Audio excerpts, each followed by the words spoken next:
BTC venture teacher এছ'চিয়েশ্যনৰ পৰা আমি আজি প্ৰেছমেট দিবলৈ ওলাইছোঁ।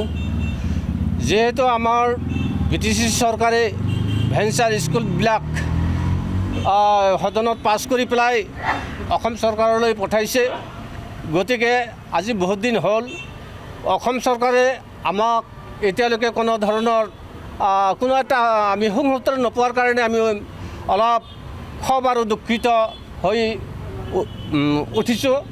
কাৰণ BTC চৰকাৰে আমাক যথেষ্ট কাম কৰিছে, কিন্তু অসম চৰকাৰে এতিয়ালৈকে তেওঁলোকৰ টেবুলতে ৰাখিছে। ইলেকশ্যনৰ এতিয়া 15 তাৰিখত কোড অফ কণ্ডাক্ট লাগিব। কোড অফ কণ্ডাক্ট লাগিলেতো আমাৰ স্কুলবিলাকতো এতিয়া হোৱাৰ সম্ভাৱনা নিশ্চয় তাকৰ যেন দেখা পাইছোঁ। সেয়েহে আজি আমি অসম চৰকাৰক আমি সকীয়াই দিব বিচাৰিছোঁ যে BTCৰ যিহেতু আপোনালোকৰ লগত আলোচনা মৰ্মে এই বিলটো পাছ কৰা হৈছিল, গতিকে আপোনালোকে টেবুলত নৰখাকৈ 13 তাৰিখৰ ভিতৰত আমাৰ এই বিলটো পাছ কৰিব লাগিব।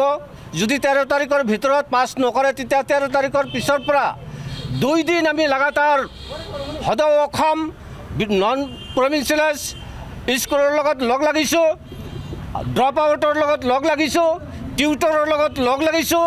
আকৌ আমি all BTC venture teacher association লগ লগাই আমি সমূহীয়াভাৱে আন্দোলন তীব্ৰতৰ কৰি গঢ়ি তুলিম। কাৰণ শিক্ষকবিলাকক লৈ পেলাই এনেকুৱা হেতালি খেলা নচলিব। গতিকে বাৰে বাৰে প্ৰতাৰণা কৰি আছে অসম চৰকাৰে।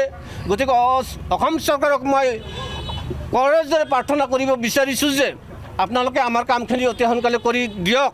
কাৰণ আমাৰ যিহেতু বয়স মানে 2-1 বছৰ আছে কিছুমানৰ, গতিকে তেওঁলোকে মানে পাৰ হৈ যাব এতিয়া।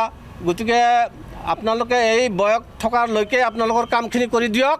আপোনালোকে কৰি দিলে আপোনালোকৰ লগত আছোঁ, আৰু যদি কাম কৰি নিদিয়ে তেতিয়াহ'লে আমি বেলেগ এটা ব্যৱস্থা ল'ম। এইখিনিয়ে মই আজি প্ৰেছ বিবৃতি যোগে মই জনাই দিলোঁ। ধন্যবাদ।